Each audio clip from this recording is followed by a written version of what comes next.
sholat qasar misalnya, itu neng kita fikih itu malah lucu meneh. Kalau saya misalnya dari Narukan ke Jogja itu sebaiknya qasar apa itmam? Sebaiknya, mus. Sebaiknya orang wajib. Kan ulama itu debat. Kalau menurut Imam Hanafi sebaiknya qasar. Kalau Imam Syafi'i ngendikan kalau tidak terlalu masyaqqah tetap baik itmam. Qasar itu hanya ya juzu hanya boleh, tapi tetap sebaiknya itmam. Tapi Imam Syafi'i meskipun beliau presiden mazhab Syafi'i dia tentang oleh asal. Kata Imam Nawawi, jika dia jenis orang khusyuk yang nggak nyaman menerima rukhsatus syar'i, nanti bonus juga nyaman, maka wajib qasar untuk menghilangkan keangkuhan dia. Nah, aku anut kau sing wajib qasar. Aku akan lu yang mesti qasar. Nah, aku kan qasaran berdasar males, mulane gak wali-wali. Jamin. Aku ngosor pakai ngosor wali aku. Ngosorem kan pancen males. Papat ya loro, milah loro. Lu nak kulo nu kangen pangeran, kepengin papat. Cuma khawatir kulo sombong, perkara ini ra nampa. Selesai Nabi. Kok ngilangno sombong iku? Wah, ro keren aku, Coro. Jadi unik agama ini memang unik. Saya dulu ya iskal, kenapa sih sesuatu yang sempurna kok malah syarak tidak senang? Dan ada hadis inna wa yuhibbu an tu'ta rukhasuhu kama yuhibbu an tu'ta azaimuhu. Allah itu suka kalau bonusnya diterima sebagaimana suka kalau kewajibannya diterima. Sekarang saya beri contoh. Misalnya Ruhin tak kongkon, Hen, aku tukokno sabun. Terus gak nurut, aku gelo taruh, gak jawab saja, ben kulino pinter. Gelo kan karena tidak mengindahkan apa perintah. Sebetulnya kalau saya orang baik juga sama. Hen, iki duit, tak kayak duit 10.000. Terus gak nerima, aku gelo taruh. Gelo. Allah juga gitu. Allah itu gelonya itu rakrono perintahnya gak dilakoni dok. Ketika memberi gak diterima itu ya gelo. Dan tentu termasuk pemberian terbesar Allah adalah gak banyak yang diwajibkan sebenarnya di dunia. Harus kita terima dan kita nikmati. Aku loh, jangan aku. Maksudnya kalau bilang aku cukup gak cerita. Itu berarti boleh nggak beda. Dia senasib bukan dia murid boleh. Tapi ini konstitusi. Inna wa yuhibbu antukta rukhasuhu kama yuhibbu antukta asy. Nah kalau sama takok lah bagaimana Gus dengan orang-orang sudah kadung istiqomah? Si istiqomah ya beristiqomah, ngelakoni ibadah sunat wah apa ya sudah. Tapi harus tetap gak yakin kalau itu harus seyakin-yakinnya kalau itu tidak wajib. Terus dua, jangan perlakukan kayak wajib. Misalnya saya kalau mau Ramadan sampai sekarang saya ya misalnya ya ini tahadus bin nikmat, saya mulai nukarkan uang-uang pecahan, senjagani kadang-kadang kepengen amal untuk anak-anak kecil. Terus beberapa kepentingan peralatan dapur ya istri saya tak tambahi, kangkang ya tak tambahi. Karena saya ingin memperlakukan Ramadan itu khusus, apa Ramadan? Bahkan sebulan kemarin saya sudah berbeda aja beberapa kitab yang mau tak pakai pasang. Tapi ketika saya mau puasa sunat, berkali-kali saya itu lupa agak sahur pada mau puasa sunat. Bahkan sering nggak bilang istri saya, terus tahu-tahu jam 9 nggak sarapan, Gus poso, ya. Saya biasa puasa suro, puasa apa, tapi nggak persiapan. Peti duduk ya Abu Bakar. Sama istri saya itu sering kasihan karena jam 09.00 nggak sahur, nggak apa, terus poso. Jam 09.00 siang sudah konangan. Bukannya ya gitu karena saya tidak ingin khusus nggak bisa menegus kok tak siap menegus ojo dia Abu Bakar biasa lah ya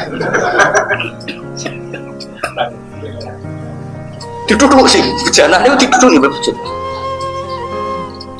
jadi apa sahabat ya lucu ngono kok geger cara kowe kan ngono kok geger ini konstitusi cara ulama ini konstitusi. Jadi kalau nu kenal kiai sing tulisannya api, kalau dia ya rada cocok beda, tapi pernah sepuh sama saya. Cocok rada cocok, nak wong alim kan duwe saling berubah. Dia ini fanatik gaya kaligrafi mas, tulisan uang gitu. Tidak, nak rapati gelem nuku ya rada dia ambok wong itu. Ya aku disini juga iskal, maksa aku rada dosa. Ngecolnya tapi murah, semurah-murah ya. Setelah saya tanya, wes tuh mati lah kita takut, wes mati tak tahu. Mbak kula itu janggal benjenengan suwi, saat ini mau mati kalau takut, ya apa? Dia ini sebuah pernah sebuah ya. Ini yang pernah sebuah sama saya. Ini aku nak melebu orang Islam bingung, melebu Islam pura. Nek sono kaligrafi ini la ilaha illallah Muhammad jadi ra bingung. Ngilangi bingung iku ibadah. Aku yang mendingan dah jenengan ngomong mulai dhisik ra gak tak bantah. Kangen-kangen yo bener, saya kena mlebu wong. Terus raine iku koyo mesum sithik-sithik koyo rai rantuk hidayat itu. Kan kita sempat mamangi muslim tan non muslim. Bareng ana tulisane la ilaha illallah Islam ngono kan. Nggih. Kowe marung misalnya yo kan yo. Marung ning daerah tertentu sing ra kenal kan sane Arab iki kodho apa manuk ngono. Nek dikuliti kan kodho kan yo. Tapi bareng ana tulisane ayat kursi kan manuk emos kok. Ayat kursi kok saingan mek kodho kan ngono maksudnya. Paham kan? Jojo. Aku pas iku umur 17 pokoke. Berarti dene yo santri-santri yo kon ngedolo kaligrafi. Kok nek suruh duwe amuk kudu. Ya ini di mondok ini Jawa Timur. Terkenal jaduk. Penambah kan ngadi mbah kula. Dadi adik kandunge mbah. Nah, aku dhisik jangkal ya sering tak bantah mbek kula, tapi bantah apik. Barang apik kapundhut wis ketara kenapa kapundhut tak tahu. Cek diutang aku tak takok yo. Wah, mung dereng kapundhut iku jawab piye? Yo tak jawab. Jawab. Saya alhamdulillah, tanpa diwajibno kan sudah tuku dhewe. Napa? Malah sing ora kajilah sono gambare Ka'bah, alhamdulillah. Mbok iku modus apa ya. Tapi alhamdulillah orang kajilah kan bergambar Ka'bah. Ono sing gambare iku jenenge Ashabul Kahfi, tak takut kena apa ben ra kebakar. Aduh. Yo niate ra identitas go jimat. Ono sing gambare naklu Rasulillah macam-macam. Nah saiki ku gampang diteni ku. Gampang. Makanya Jawa Timur sak ketuk-ketuknya tulisin Nahdlatul Ulama gampang meneh malah gampang meneh Mustafa itu malah Mustafa waduh Mustafa tulisin mau ketemu apa Ahlus Sunnah tapi malah Ahlus Sunnah ketune kowe mos awang liya ora wani ngenyak kowe anggenya kowe niat ibadah ngurangi dosa kan misalnya aku ngenyak Mustafa ditulis aku dosa loro dia ngaji aku gajaranku 10 aja balik 8 maksudnya galah gak loro kakean mus nama lele itu ditulis ke sitok ya ini hadis sitok nama malah 10 songong mas aku jadi poin songong dan akhirnya Mustafa wah dosa ngenyak kiai itu tahu kan kiai ini kiai jadi dosa jadi sama harus ingat ya makanya kalau suwon ya agama ini nggak boleh. Lah itu sirinya kenapa Nabi ngomentari orang yang tidak nambahi pas justru dikomentari mansar rohu ayang duro ila ahlil jannah fal yang dur ila. Karena kadang Islam itu butuh minimalis, kadang Islam itu butuh apa? Minimalis. Tentu itu tidak boleh diikuti ya karena maksudnya nggak boleh diikuti secara masif. Biar personal kayak saya gitu. Orang-orang yang punya rindu sama Allah boleh. Itu ulama top yang pernah ngikuti itu namanya Zaid bin Aslam itu masyhur. Beliau adalah termasuk teman dekatnya Sayyid Ali Zainal Abidin itu nggak pernah ada orang yang menjumpai dia pas sholat sunat sama sekali nggak pernah. Waktu nak mulang betah kan ketika ditanya kenapa engkau tidak pernah sholat sunat saya itu ingin sekali sholat sunat tapi kalau saya selalu melakukan pasti dikira fardu karena ini saya dipandang orang banyak. Tapi aku yakin ya karena beliau orang wali mungkin sangking menyembunyikan amalnya mungkin dia juga sering melakukan sholat sunat tapi sama sekali gak ada yang tahu. Tapi sangking tadi ingin menjaga konstitusi karena tadi makanya Rasulullah itu sepanjang wong keramat mukjizat. Wong Nabi itu semua tareh sepakat mau sholat neng masjid itu 4 hari pinter. Tapi Umar gawe gerakan apa? Tarawih itu diikuti seluruh dunia sampai sekarang. Meskipun ada yang 20, ada yang 8, tapi kan semuanya ngikuti Qiyamul Lail ya sampai entek Ramadan. Kok ramuk sampai tanggal 4. Mana ada ono sidik-sidik sunnah Rasul tanggal 4 bubar.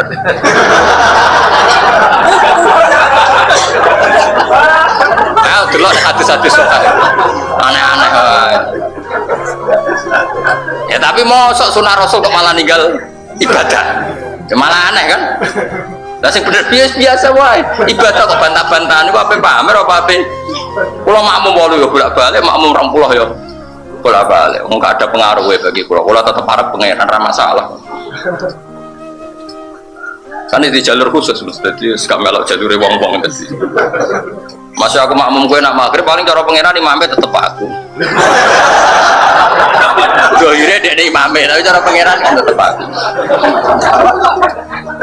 Dan Nabi yo tahu, makmum sahabat yo tahu. Abdurrahman bin Auf tahu sholat. Jadi sing sukses imami Nabi sahabat mu sitok Abdurrahman bin Auf. Abu Bakar gak sukses gak situ.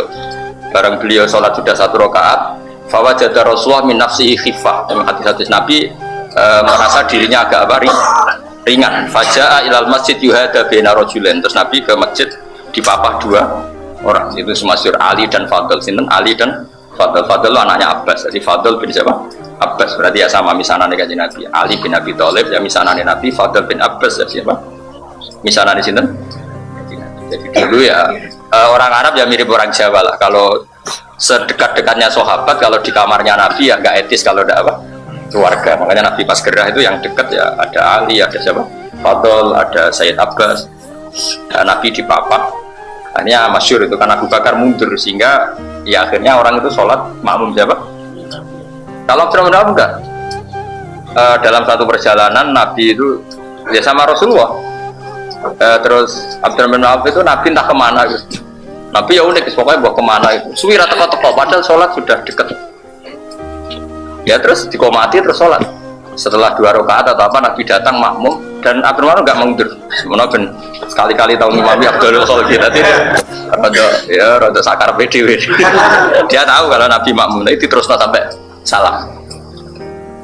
Makanya di kitab Sirah itu ada bed walam yusallil Mustafa khalfa ahad illabna aufin walahul fadlul abad. Seumur-umur Nabi tidak pernah sholat makmum seseorang sampai sempurna kecuali illabna aufin, kecuali di belakang Abdurrahman bin walahul fadlul abad, dan itu kenangan yang abadi. Gadena agar sholat kayak terima imam Mustafa Ruben atau imam Kanjeng Nabi.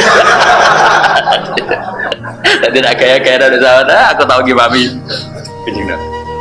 Ya tentu nih akhirat tetap aja Nabi situ tulis imam. Kan sembrono. Abdurrahman bin Auf memimpin Rasulullah loh. Ya tetap keliru. Tetap pengumumannya ya Rasulullah memimpin. Jadi kayak imam itu mau tulis kamu tetap gak ono tuh kan ono. Mustafa imam ikut bayar ono sih. Kok di demo ngakeh ono. Gak iso, gak disahno. Pengumuman ini ora disahno. Ya kalau suwun ya, pokoknya sunat ya tetap sunat, wajib ya tetap wajib. Makanya kitab Sulam Taufik itu keras sekali kan. Termasuk kesalahan besar adalah ijabuma lam yajib.